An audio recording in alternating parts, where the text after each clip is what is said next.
Hey guys, and welcome to another episode of Fetus Cooks. Now, I know it's been a long time, I apologise, a lot of you have been nagging me for this one, but I've been really busy. For those of you that aren't aware, and I haven't really mentioned it on here yet, I'm doing the Cubic Castle's official events now, which is really cool. I'm really excited about it, I'm really enjoying it, and hopefully you guys are too.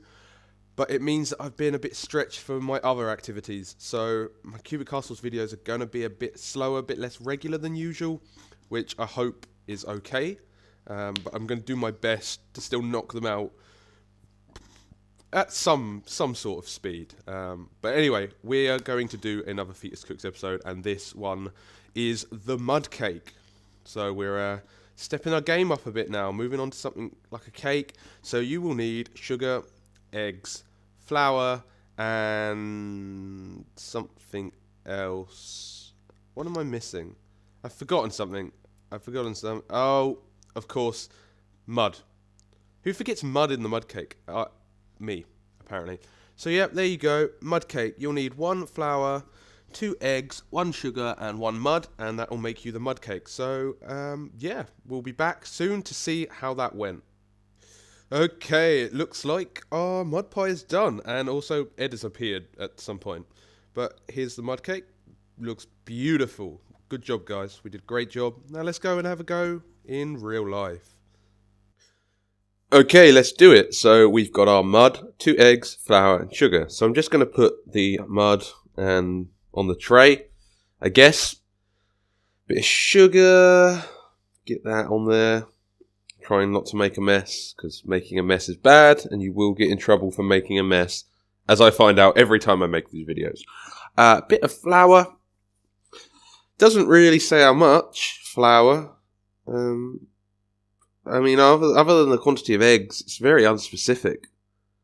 But 2 eggs we know. Squack them on. Let's nestle them nicely in there. We want a good blend, don't we? So we'll take that and we'll pop that in the oven. Come back in 15 minutes and we should have a mud cake. Right, it's been 15 minutes and our mud cake's looking pretty... Ooh, golden brown there on the edges. Very nice. Very good. Yeah, just give it the old 1-2 and mix it about a bit. It doesn't really look like mud cake.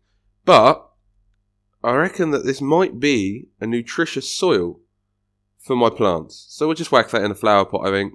The mud, infused with the egg, flour and sugar, should grow me a nice plant. So that's that. I'm going to whack a seed in there and we'll see what goes on. Anyway, the real mud cake. So we're going to just start by melting the chocolate. Because all good mud cakes require chocolate, not mud. Very misleading. I mean, don't use mud. Mud will end really badly. And you might kill a worm. That wouldn't be good.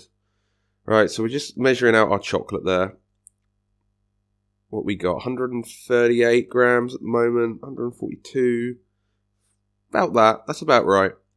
And then what you want to do is you want to heat up a nice pan of water and bring it to the boil. And then, once it's boiled, take your chocolate, add your butter or your margarine or whatever you're using. And then you just want to put that on top of the pan of water and that water will heat it up from the bottom and melt the chocolate. You could do it in a microwave, but you've got to be very careful, stir continuously. Otherwise, you might burn your chocolate. Nobody wants burnt chocolate taste. It's disgusting. And it's really awkward to clean up as well. So, don't do that.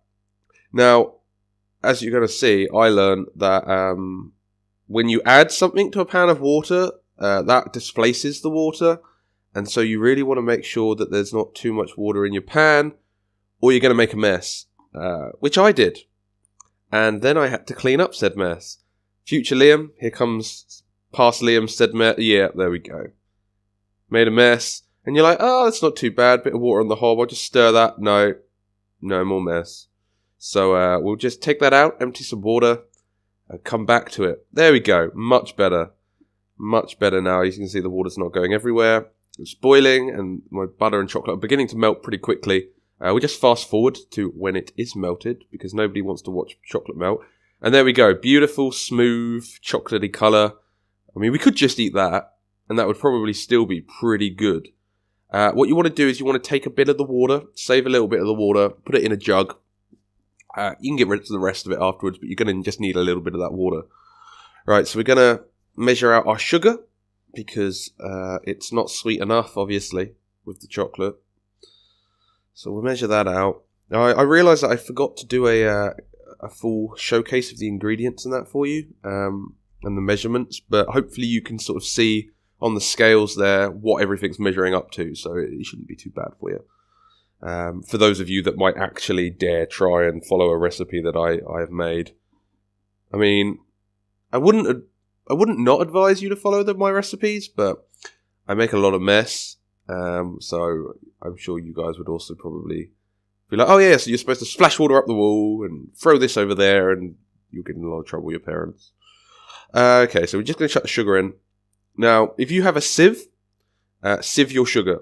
Just to make sure you get rid of all the lumps. And here's the water that we saved. We're going to add that in as well. I don't sieve my sugar because I don't actually own a sieve anymore. So, reminder to me, I need to buy a sieve. I need a new sieve. We're just going to mix that all together until it is one. Until it is one. There we go. I mean, this video does consist of me stirring chocolate a lot. A lot of chocolate stirring. So, yeah, if you're into that, lucky you. All right, now we're going to take our self-raising flour. It has to be self-raising. If you use plain flour, you're going to end up with like a chocolate biscuit, which isn't necessarily the worst thing. But if you're expecting a cake, you'll be quite disappointed.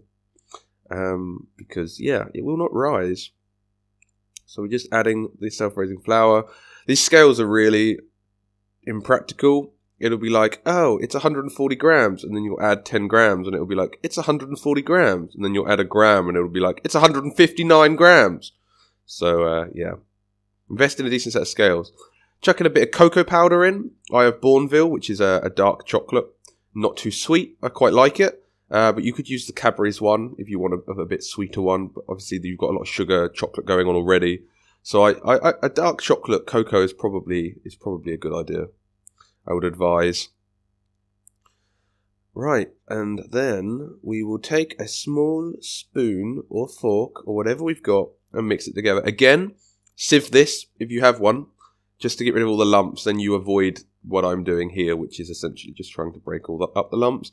It's not the worst thing in the world if you have lumps, but you might end up with a little lump here or there in your cake, and it's not always what you want.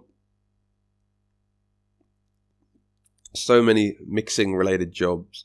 I'm a bit sad actually, because I looked at my list of other Cubic Castles recipes I still have left to do, and there aren't many. There really aren't that many left, and I don't know what I'm going to do afterwards, because I want to keep making these videos. They're really good fun. So maybe I'll have to work something out. Or Sir Q, knock me up some new recipes, just so I can cook things. I mean, if I don't test your recipes for you, how are you going to know that they're good? Right, so it's all in there. We're going to crack in the eggs now, because the eggs are important. They're going to bind it all together, keep it all held together in one thing. That's their job. They're a binding agent. So we're just going to crack these eggs. I am cracking eggs. Remember to wash your hands afterwards. You don't want to get raw egg everywhere. Raw egg is not good for you at all, really. Unless you're one of those crazy people that's like power eggs and just cracking them into glasses, but that's weird. This is yolk. Anyway, mix that all together, trying not to flick it all over your walls so you don't have to clean it up or get in trouble for not cleaning it up. Stir that. Oh look, we're stirring food again. What a surprise. Just going to fold that all in. My wooden spoon's quite thick. It's not the best spoon. But my home is not as well equipped as I would like it to be for cooking. And I'm not going to do this at work. So we're doing it at home. Except for that time we did chips, fries. That was at work. Anyway, stirring the chocolate, getting it all nice and chocolatey. Delicious. So this is pretty much it for your cake now. Obviously you want to do your chocolate sauce for your top. You don't have to do the chocolate sauce. I mean, it'll be really nice without it. But the chocolate sauce is technically an essential part of the mud cake. So we will be doing it.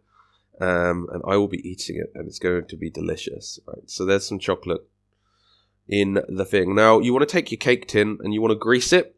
I've chosen to grease it as opposed to using grease-proof paper, because grease-proof paper, unless you really take the time to get it fitting perfectly, you're going to end up having like weird grooves in your cake where it ripples. So just get a bit of margarine and a bit of kitchen roll and grease that tin up. Now that would be fine, especially if you've got one like me, which has a bottom that you can remove. It makes it a lot easier to get the cake out. So I've greased it up, get every little bit in there. Still need to buy a rubber spatula. Those are the best things for it. And once it's all in there, you're going to pop that in the oven.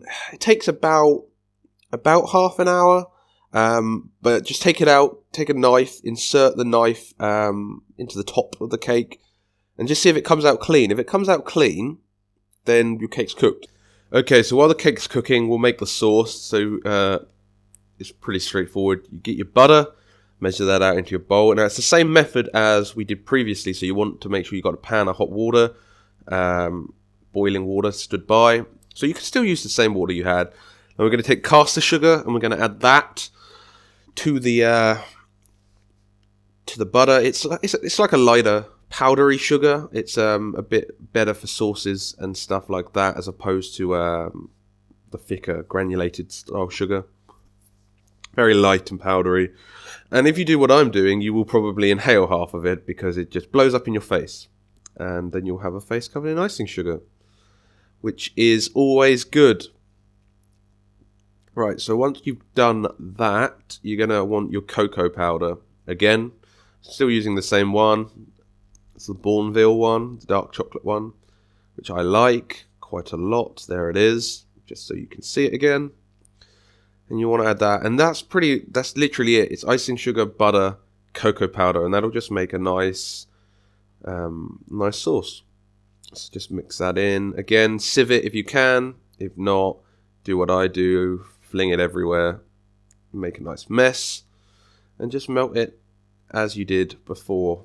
Easy stuff, easy stuff. Now, I've realised that I don't have my video clip of the cake coming out of the oven, which is strange. I seem to have lost that. So you're not going to see the cake coming out of the oven, but you will see me sauce the cake. So we're just going to mix that and wait for that to start melting. Obviously, once your cake comes out, let it cool. Once your sauce is done, let that cool. Because if you put the sauce on a hot cake, or you put hot sauce on the cold cake, it's going to go everywhere. So here we go. We're just going to put the sauce on my mud cake. Now, if you obviously want a bigger, more risen mud cake, you just double the recipe. You'll have a much bigger cake. Pour the sauce onto the top, and it will do the job itself. It will cover it. Then once you let that sort of sit, you can take a palette knife, run it around the edges just to remove this excess bit that's seeping onto the plate. And then obviously replate the cake, and it will look beautiful. So I hope you guys enjoyed watching this mud cake video of mine. It was good to do another one after such a long time, and I'll see you soon for another video. Thanks, guys.